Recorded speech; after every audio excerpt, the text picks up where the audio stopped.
A continuación, Panzers, los tanques de Hitler, eran los puños de acero de su ejército. Penetrando profundamente en las líneas enemigas, este revolucionario instrumento de guerra blindado poseía gran velocidad y poder. Sea testigo de la avanzada tecnología de la ingeniería alemana, paso a paso, cañón a cañón. Los antiguos paisajes se convierten en campos de batalla. Fire, dust, and later it's absolutely quiet inside the tank. Esta es una historia de increíbles triunfos y errores fatales. Los hombres y las máquinas de los poderosos Panzers de Hitler.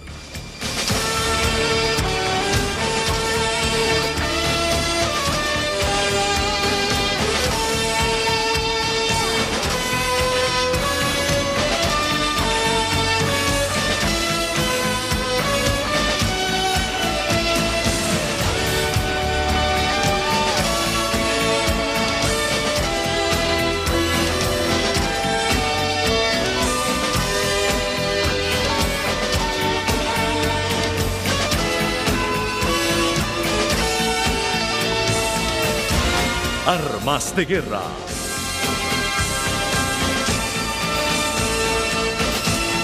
Las divisiones Panzer.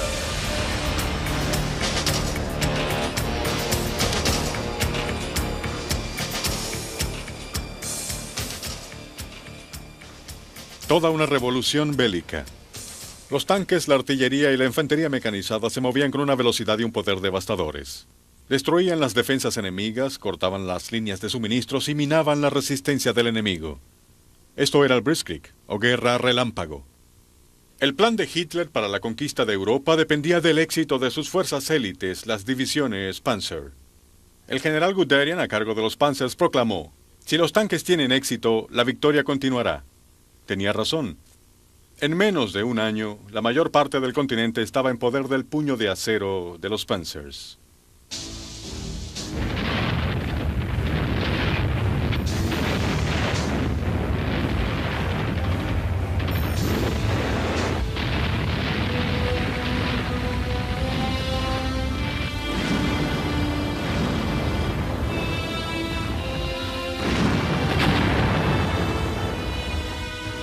Al comienzo de la guerra, las unidades blindadas de Hitler aplastaron toda resistencia enemiga con ataques masivos combinados.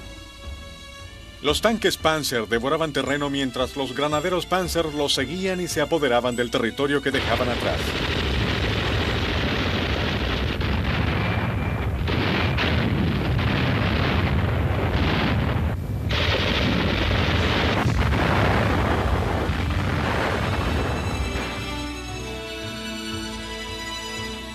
Las orugas Panzer cruzaron los campos desde Noruega hasta África del Norte, desde el Canal de la Mancha hasta las estepas rusas. El general Hans Guderian, arquitecto de la guerra relámpago, se convirtió en héroe nacional. La juventud alemana soñaba con formar parte de las divisiones Panzer. For me, there was no doubt in my mind I wanted to be a tank officer. It's very hard to explain, but I think there are many factors to success. A certain glamour, the spirit of the tank corps fascinated me. Maybe the uniform, I don't know. I mean, it's hard to remember exactly, but for me there was no doubt in my mind I wanted to be a tank officer. And I was a tank, I became finally a tank officer. Pero la primera vez que Wolfgang Sturner estuvo en combate fue durante la batalla más difícil librada por los Panzers. En 1943, al calor del verano ruso, 2 millones de hombres y miles de tanques se enfrentaron en Kursk, en la batalla de tanques más grande de la historia.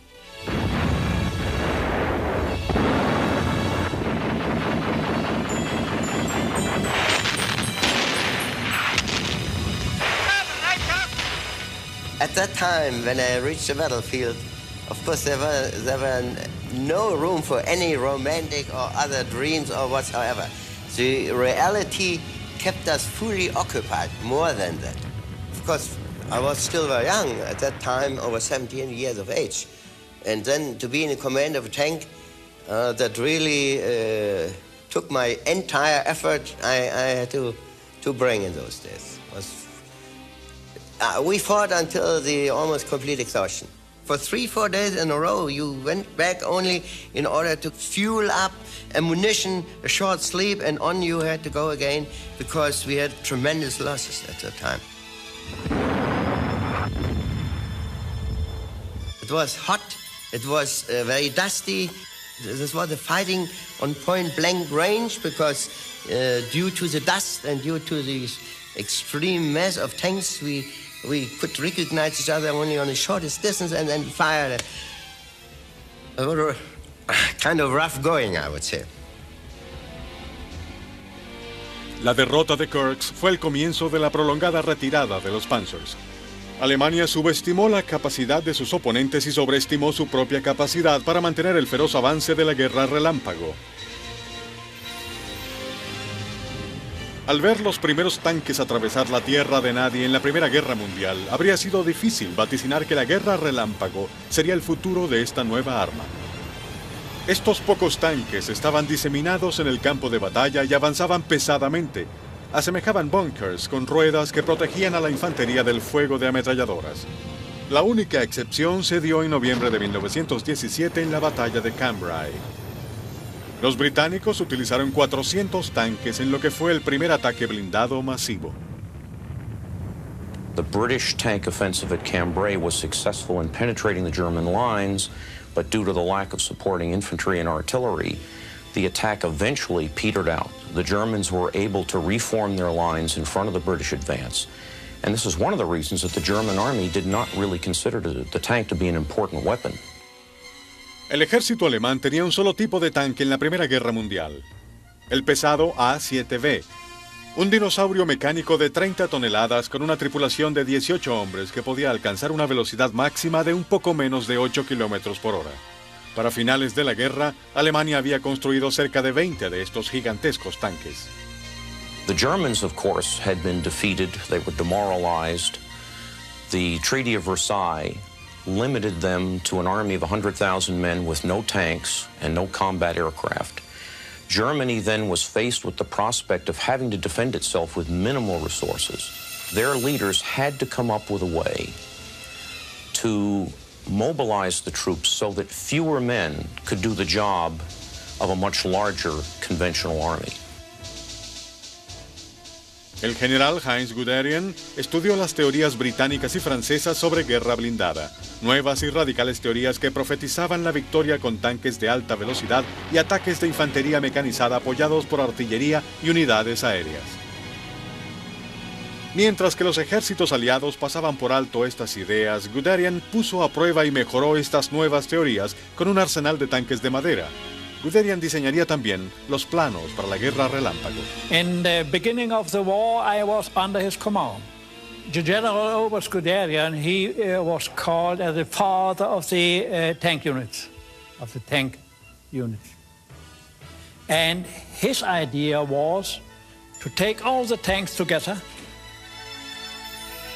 followed by armored infantry, followed by artillery, especially self-propelled, and all the other units must have the same speed in the field as the tank units. Pero los líderes alemanes de la vieja escuela veían a Guderian como un rebelde.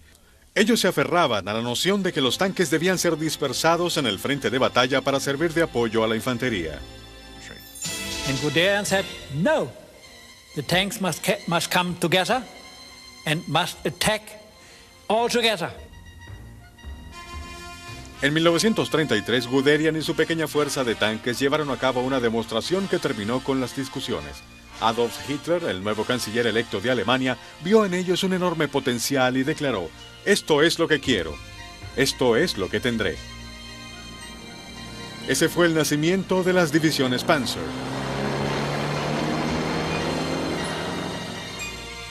Secretamente, la industria alemana comenzó a producir las armas que pondrían en práctica las nuevas tácticas. Los tanques fueron llamados Traktora para esconder su identidad. El primer tanque que salió de la línea de producción fue el Panzerkampfwagen 1. Podía llevar una tripulación de 2 personas y tenía 2 ametralladoras. El tanque era simple y económico, y a pesar de estar armado, este primer Panzer fue destinado a usarse solo para entrenamiento de tropas. En 1935, el ejército recibió el Panzerkraftwagen II, un diseño mejor armado que poseía un cañón de 20 milímetros y podía llevar una tripulación de 3 personas. Este Panzer le dio al ejército un mayor poder ofensivo.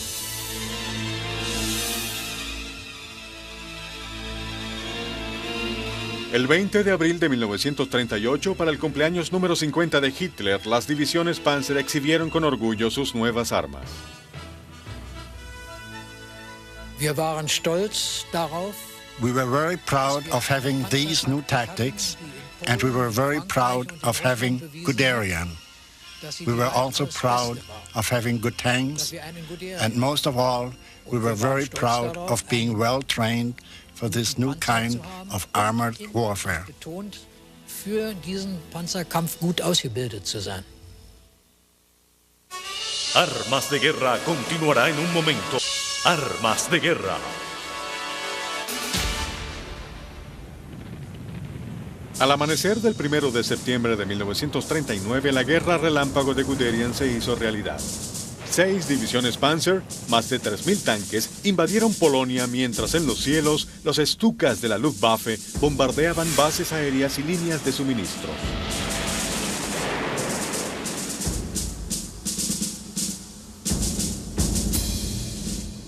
El ejército polaco opuso una tenaz resistencia, pero sus tácticas y equipos obsoletos no pudieron resistir la marea de acero de los Panzers. El 27 de septiembre, Polonia se rindió ante Alemania. Los Panzers, que desfilaron frente a Hitler pocos meses antes, ahora marchaban victoriosos en el primer país en caer ante la guerra relámpago. La campaña de Polonia sirvió de preparación al ejército alemán para la invasión de Francia. The Germans invaded France and the Low Countries on May 10th, 1940, the Germans had fewer tanks, about 2,700, compared to more than 3,000 French tanks and several hundred British tanks. And further, the French tanks were superior in quality, but they were inappropriately dispersed throughout the country. Every division, every unit had some tanks assigned to it that were not located in mass. The Germans, on the other hand, had concentrated their effort in a front less than 200 miles wide at its widest part, and in there they had concentrated their armor. The tactic was a concentrated tactic of concentrating our tanks, followed by the infantry. In the beginning, it was so successful because of the overwhelming force we could muster in a surprise attack. In France, we became aware of just how superior our tactics were. I remember during the attack, looking out of my tank and seeing tanks everywhere, in front of me and behind me. It was this massing that was the reason for our success. Within 24 hours, we crossed 3 borders. We went from Germany to Luxembourg, from Luxembourg to Belgium, from Belgium to France. And we had the French as opponents, and they were so stunned about our appearance that they didn't make any resistance whatsoever. La rendición de Francia no se debió a equipos superiores, sino a tácticas superiores. Hitler envió a su ejército a la guerra antes de que estuviese totalmente equipado. Los ataques fueron liderizados por los tanques de entrenamiento con armamento ligero, los Panzer I y II. Los alemanes reforzaron las divisiones Panzer con tanques capturados durante la ocupación de Checoslovaquia en 1938. German industry was not able to supply the numbers of vehicles and weapons required.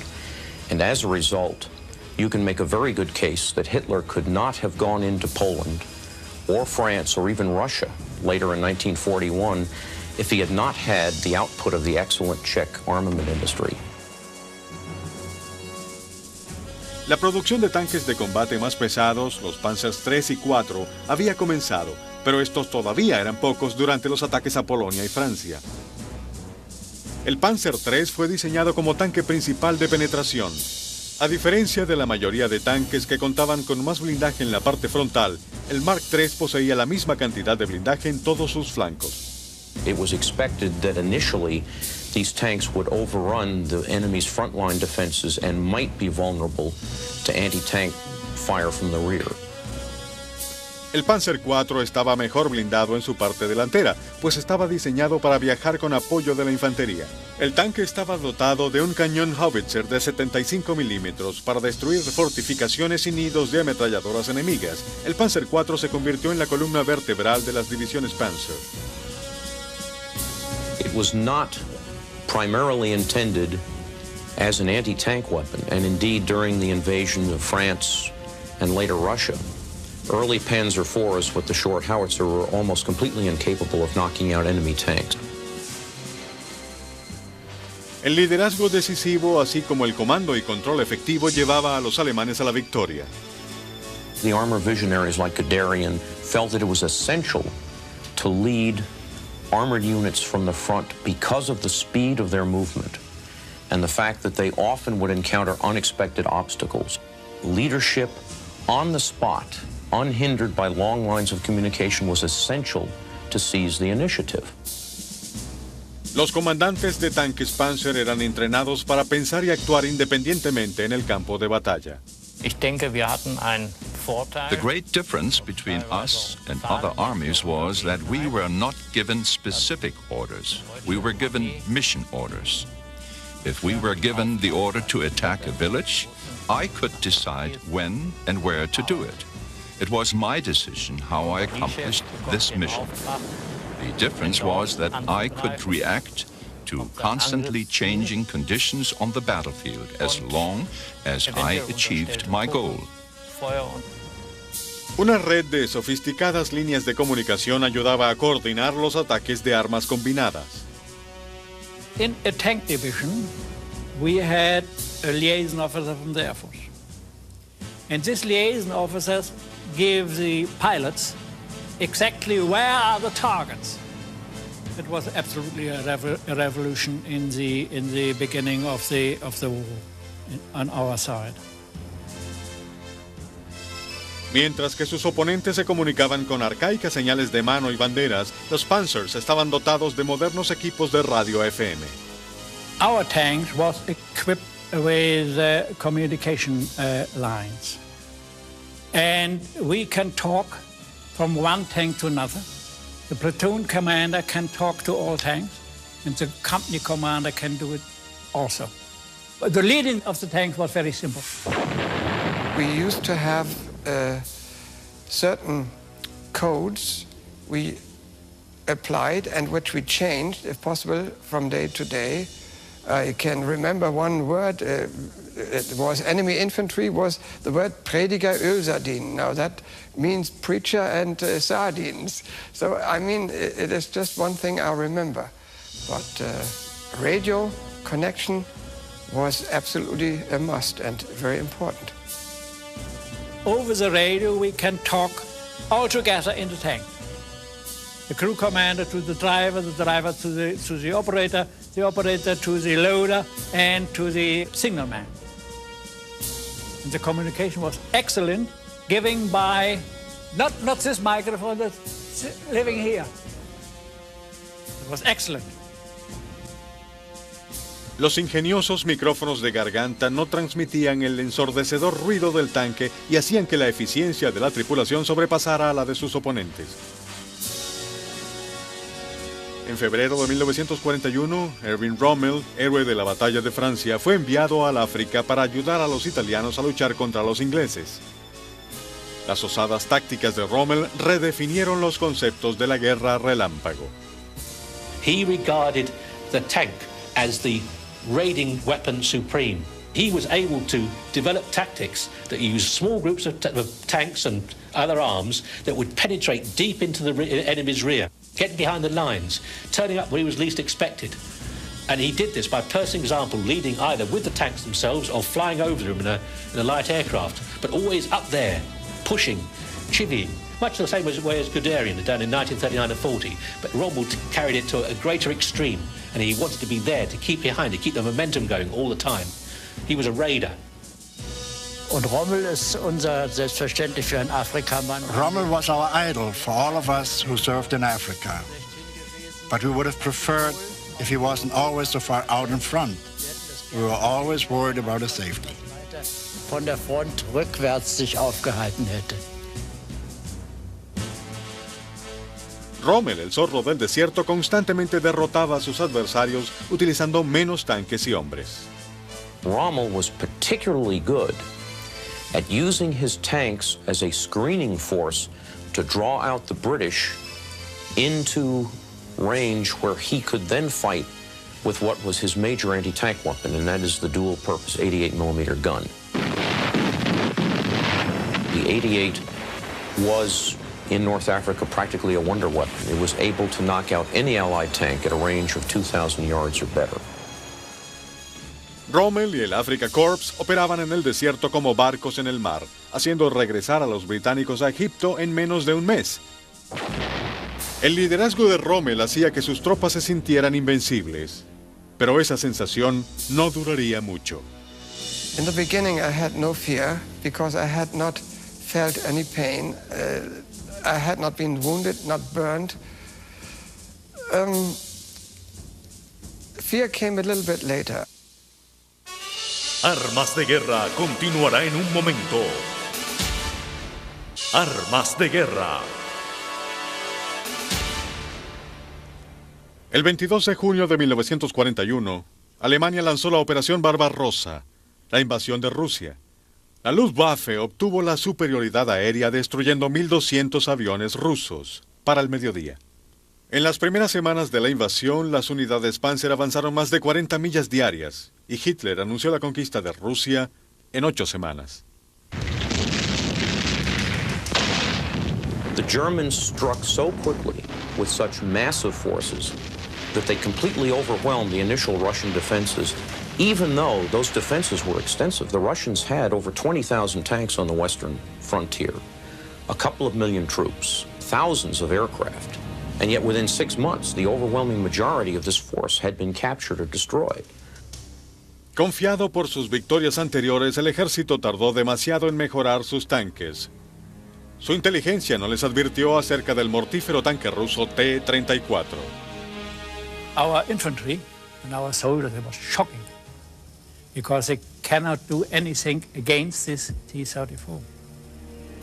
Because it was a very, very simple but a strong tank.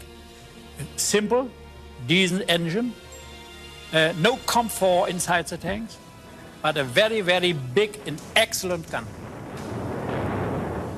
On the 12th of July, I saw the first T-34 attacking our regiment. It was 3 tanks, 3 34 tanks. And our guns was not strong enough to kill the T-34. So that the first 34 was killed running against another. And the crew commander from our tanks, he jumped over and put a hand grenade into the Russian tank.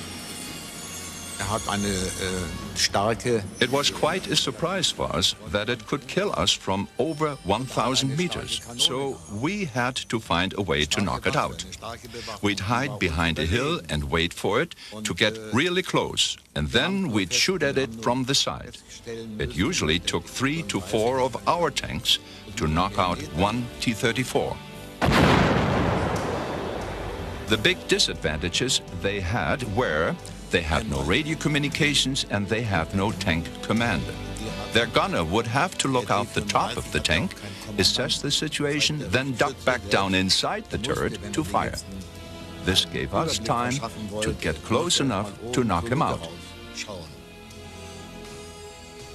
Para finales de noviembre, los Panzers llegaron a 19 millas de Moscú, pero ese sería el límite del avance alemán.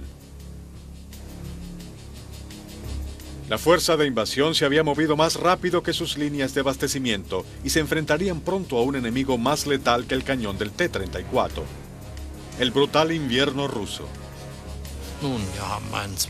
We had started a two-front war and we had made no preparations for this winter. No preparations for our clothing, for our weapons, or for our engines. Die Kälte hat uns am meisten zugesetzt. The cold made it incredibly difficult. It got down to 35 degrees below zero with snowstorms. We had to keep the engines running all night to keep them from freezing. There wasn't any heating in the tanks, so the entire inside of the tank would be covered with ice, just from our breath. All the pipes in our tank frozen, and we got no fuel, no ammunition, no men, and the men were without coats and winter clothing. It was horrible, you know. There were few hospitals in the front. Everybody had the absolute will to stay healthy, because if you were wounded, it was more or less a death sentence. En diciembre, los rusos lanzaron una contraofensiva con tropas bien preparadas para el helado clima. En las heladas estepas rusas, los Panzers sufrieron su primera derrota.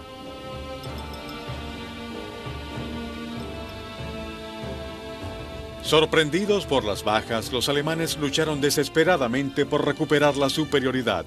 Los tanques fueron dotados de blindaje más grueso y el Panzer IV fue mejorado con un cañón largo de 75 milímetros. En septiembre del 42, el nuevo tanque Tiger salió apresuradamente de la fábrica para unirse a las debilitadas divisiones Panzer del Frente Oriental. The Tiger I was originally developed from the concept of the breakthrough tank to make it so powerful and so well protected that no Allied tank would have a hope of destroying it. Este inmenso tanque fue dotado del cañón más mortífero del mundo, el infame 88 milímetros. Mit dem Panzer III und dem Panzer IV haben wir den With the Panzers III and IV, we could start the firefight from only about 400 to 1,000 meters. Now with the 88mm gun and the Tiger I, we could destroy any enemy from about 1,800 to 2,000 meters. We could now go into battle with a great feeling of confidence and superiority. I remember at the end of 1942 on the Northern Front, I was in the Tiger and I was faced with 30 enemy tanks. I was able to knock out 15 of them without being hit.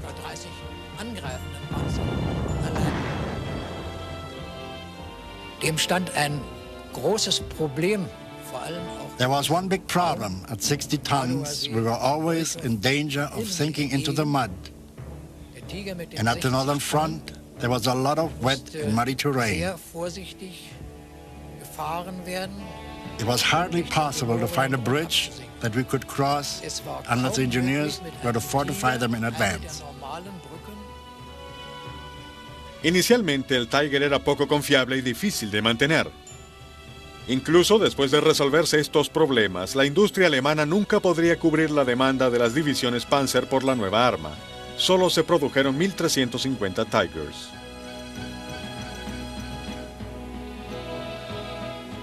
Ja, das war unser Problem, dass wir niemals. The fact was, it was never a battle one-on-one. It was always 1 against 5, 1 against 10.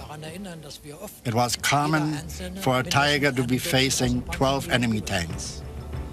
I can remember when we were pulling back from Leningrad, and there were 3 Tigers. We destroyed 52 Russian tanks, but they still had more tanks coming at us.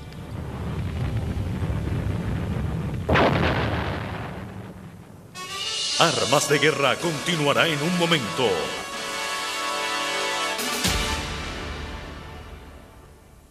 Hitler había anticipado que el pueblo soviético se derrumbaría bajo el peso del ataque, pero esa resistencia solo aumentó. Hitler lanzó delirantes ataques en Leningrado y Stalingrado. Las fuerzas blindadas estaban desesperadamente escasas de hombres y equipo. En el verano de 1943, los alemanes se reagruparon. Hitler preparó sus tropas para la Operación Citadel, un avance contra una saliente que se había formado en las líneas rusas cerca de Kursk. Hitler había demorado el ataque hasta que su nuevo tanque Panther llegase al campo de batalla. By contrast with the Tiger, the Panther was a much lighter and much more balanced vehicle. It was well armored. It was the German equivalent of the T-34. In fact, the T-34 in many ways influenced the design concepts that grew into the Panther. Al igual que el tanque ruso, estaba diseñado con blindaje inclinado, una innovación que protegía mejor a la tripulación.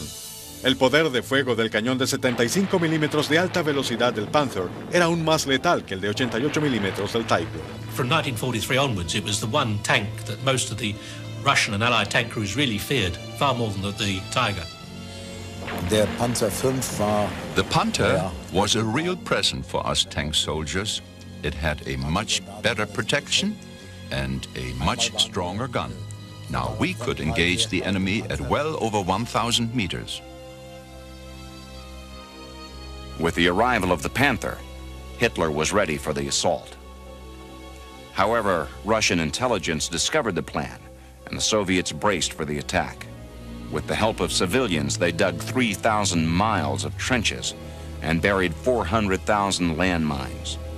Along their defensive front, they placed more than 400 artillery guns and mortars per mile. Guderian pleaded with the Fuhrer to reconsider his plan. Such an attack would negate all the advantages of blitzkrieg. There would be no mobility, no surprise. The men of the Panzer Corps would not be the highly trained elite force that entered Poland and France. Later in the war, those who replaced the casualties became younger and younger. They didn't have any experience, so the old staff sergeants took them aside and said, "Now, my boy, listen. You follow our advice, we'll tell you what to do, and if you don't listen, you'll be dead tomorrow."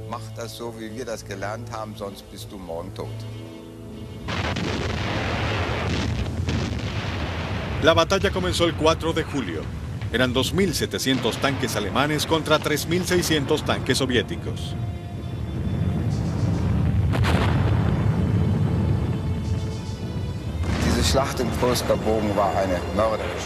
This was my first battle, and the first battle for the Panther. It was a murderous fight. Over 1 million Russian soldiers and 700,000 German soldiers. I remember during the battle we thought, now this is the end of the world.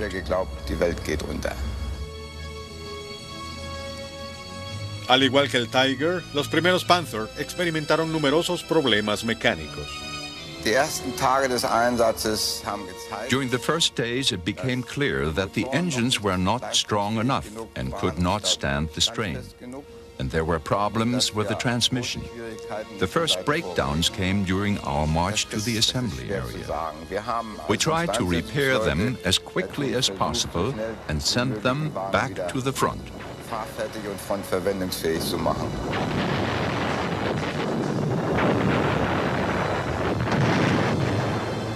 In the first couple of days, it looked like the Germans had some success, but eventually they simply ground themselves to pieces on the Russian defenses, and when it was over, the German panzer forces were emasculated. They were no longer able to conduct warfare as they conducted it in the past. En 50 días de combate, los alemanes perdieron más de 500.000 hombres y 7 divisiones Panzers completas. Los Panzers se vieron forzados a una larga retirada y a una brutal batalla a muerte.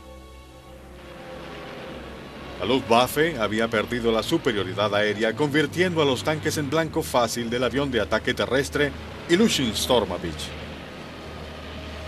For me, the worst thing was if we were under air attack.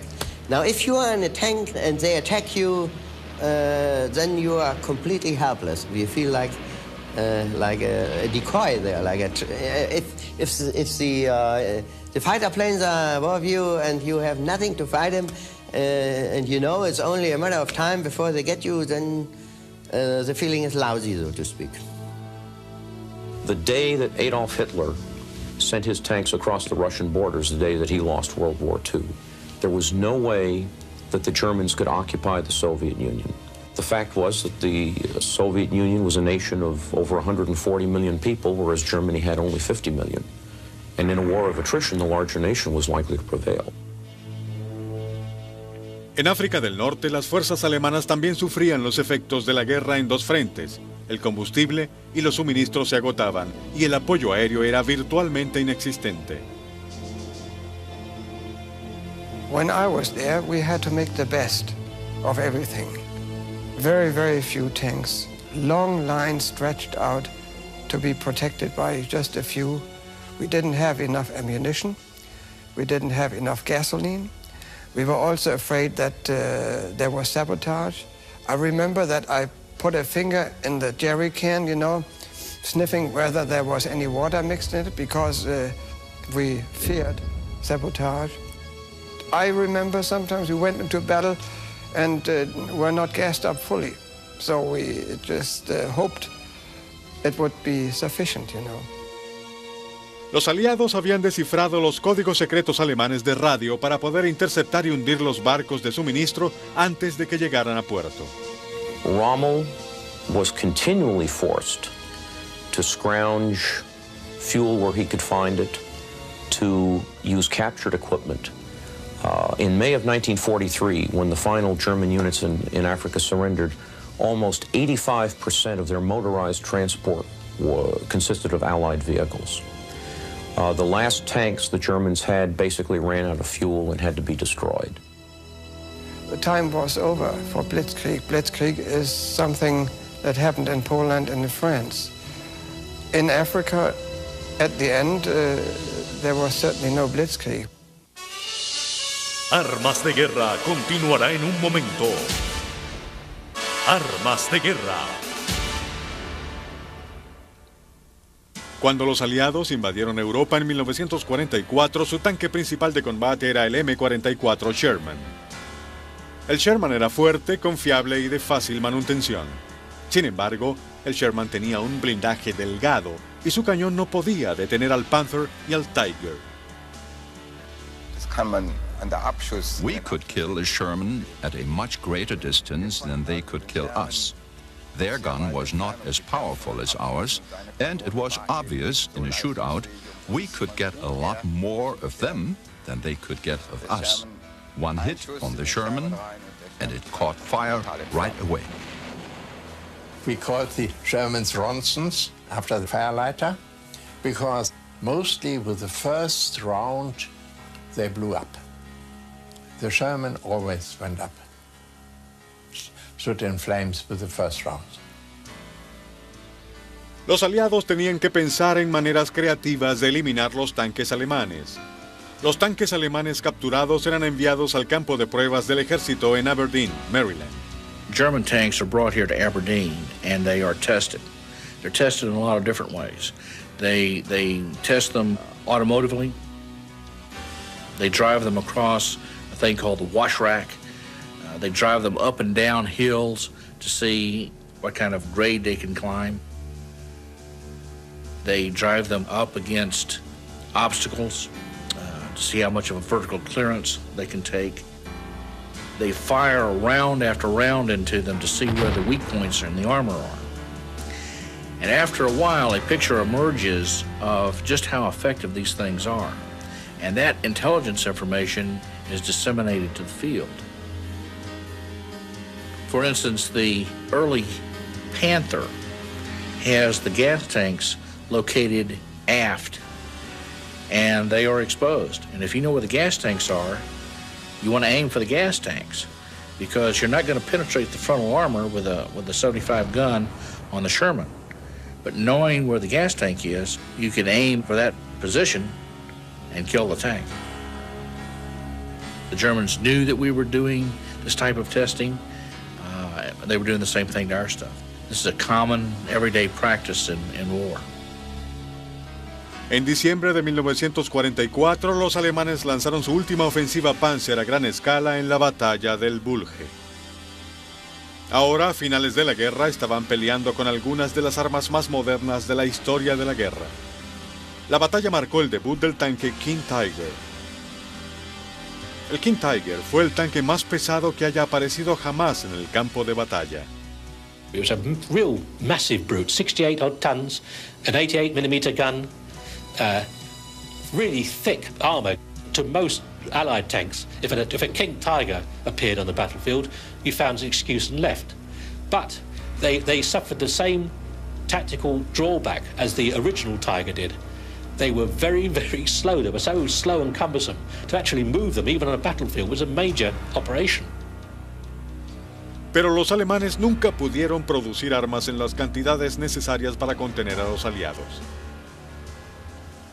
Production of tanks and other heavy military vehicles was turned over primarily to heavy equipment manufacturers who were used to building heavy trucks, railroad locomotives, and dockyard cranes in fairly limited numbers, so that they didn't develop a good idea of the mass production that was possible.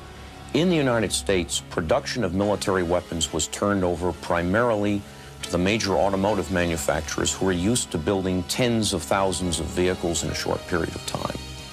The Germans built approximately 5,500 Panther tanks, and the Americans built 52,000 Shermans. You had two great advantages. You had the greater number and the greater reliability. Our tanks broke down every 100 kilometers and couldn't be repaired, and your tanks, like a clockwork, went on for the whole issue. The Germans were really overwhelmed by such a volume of equipment that it's really hard to fathom how, in many cases, they held on as long as they did with as little as they had. A pesar de que todo estaba en su contra, las tripulaciones de los tanques nunca perdieron el espíritu de lucha que caracterizaba a las unidades Panzer. One of the reasons for the German soldiers' incredible fighting effectiveness was that even when the chips were down, he kept fighting long after the point when perhaps it was even hopeless to continue. This may be a German characteristic, but we swore at the beginning of our duty to defend our fatherland. And that's how we fought, over and over again. I was wounded 4 times in the tank. You can see a souvenir from Egypt in my face. We, as a young soldier, we learn to live inside the tank. The problem is only if you are in the field and an anti-tank gun hit your tanks. What happened inside the tank? What happened inside the tank? It started a big fire inside the tank. A lot of dust inside the tank. And later it's absolutely quiet. And you will ask the crew, Willem, are you living? Charles, are you living? And so on. I lost the tank in 5 times. And I lost 1 soldier, who was died in the 5 times. All the others are only wounded. Myself lost 1 eye, and all the others goes in my head, because the crew commander looks out at the tank with his head. We were young and didn't think much about danger, but the worst would certainly have been if the tank caught fire and we couldn't get out. The crew was very dependent on each other. If there was a hit on the tank, it affected all of us. Anything else you would like to add? Möchten Sie noch etwas hinzufügen? Wir haben so viel Schreckliches erlebt. Es darf keinen Krieg wieder geben. We have experienced so many terrible things. There should never be a war again.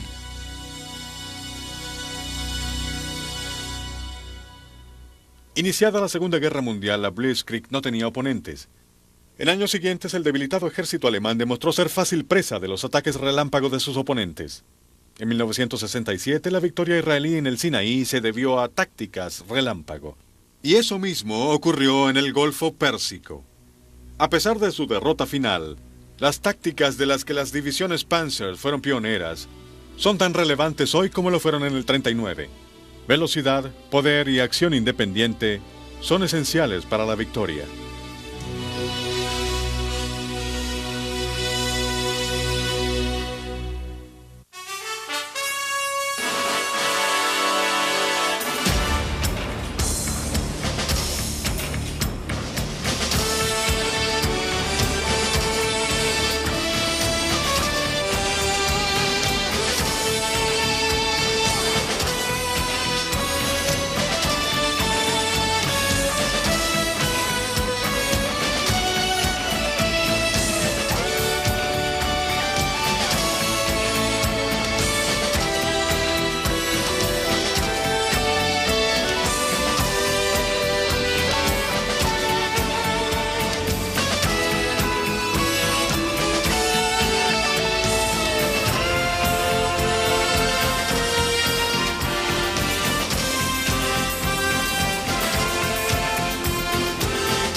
Tanques Panzer devoraban terreno mientras los granaderos Panzer los seguían y se apoderaban del territorio que dejaban atrás.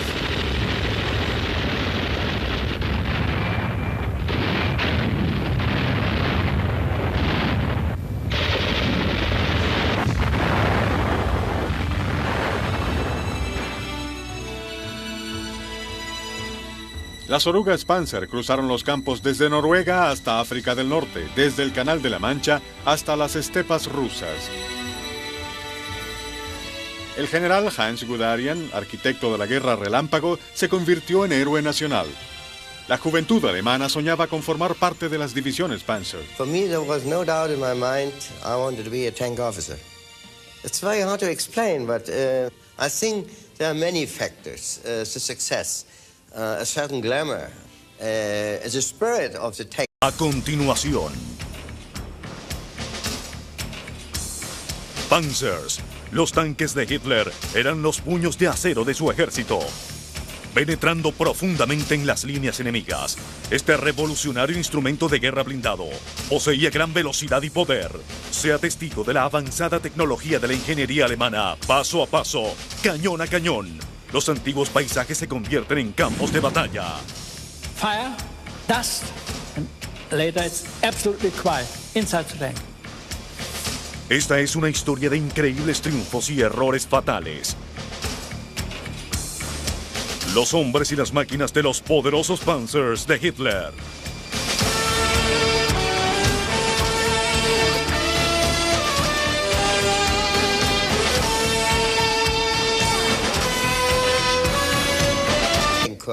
Fascinated me. Maybe it's uniform. I don't know. I mean, it's hard to remember exactly, but for me there was no doubt in my mind I wanted to be a tank officer. And I was a tank. I became finally a tank officer.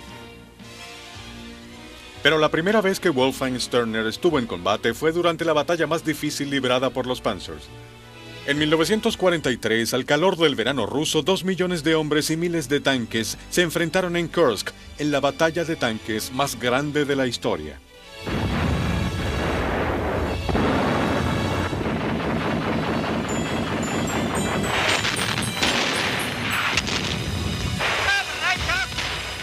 At that time, when I reached the battlefield, of course there were no room for any romantic or other dreams or whatsoever. The reality kept us fully occupied, more than that.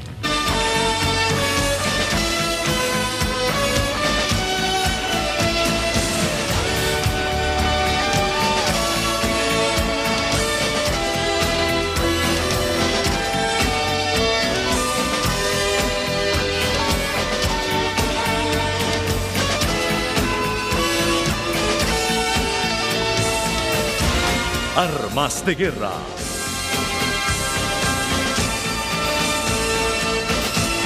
Las divisiones Panzer.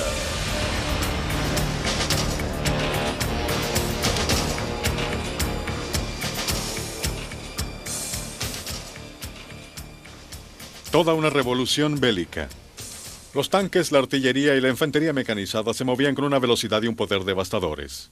Destruían las defensas enemigas, cortaban las líneas de suministros y minaban la resistencia del enemigo. Esto era el Blitzkrieg, o guerra relámpago.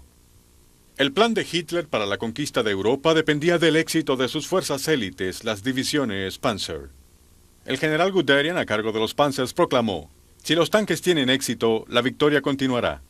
Tenía razón. En menos de un año, la mayor parte del continente estaba en poder del puño de acero de los Panzers.